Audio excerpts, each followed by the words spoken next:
funeral of the great peacemaker Anwar Sadat.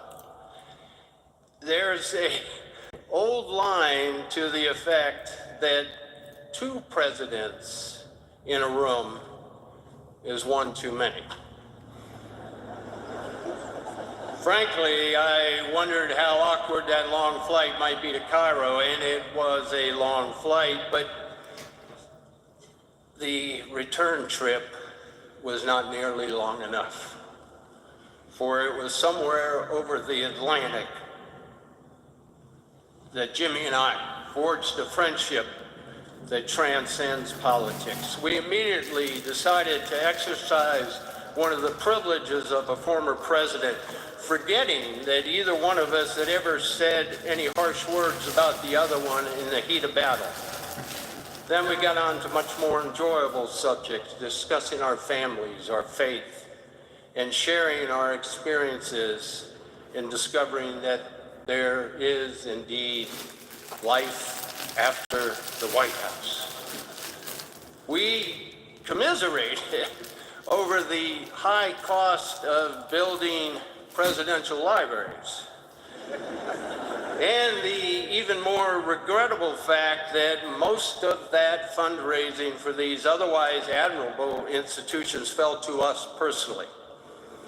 On the spot, we agreed to participate in programs at each other's library, beginning with a series of conferences on arms control.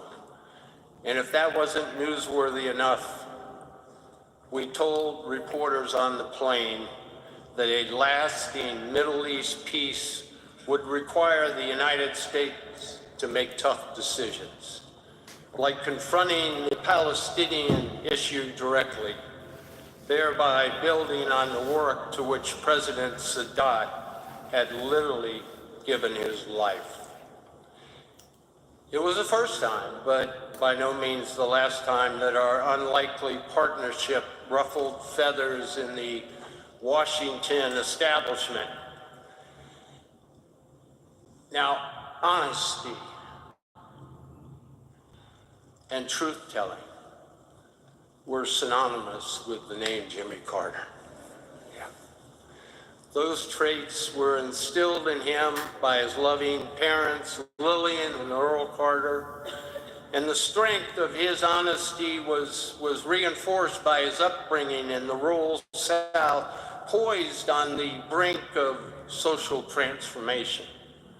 He displayed that honesty throughout his life as a naval officer, state legislator, governor, president, world leader. For Jimmy Carter, honesty was an aspirational goal. It was part of his very soul. Now, I think Jimmy wrote more books than any former president. Once asked if he really enjoyed writing, he replied with that familiar twinkle in his eye, "It beats picking cotton." But I think he enjoyed writing for another reason. As an author, he was under no pressure to tailor his opinions to some political constituency or potential contributor. Now, both of us had experienced the harsh reality that defeat at the polls can be painful, but we also came to know a more important consequence. Political defeat and writing can also be liberating. If it frees you to discuss topics that aren't necessarily consistent with short-term political popularity.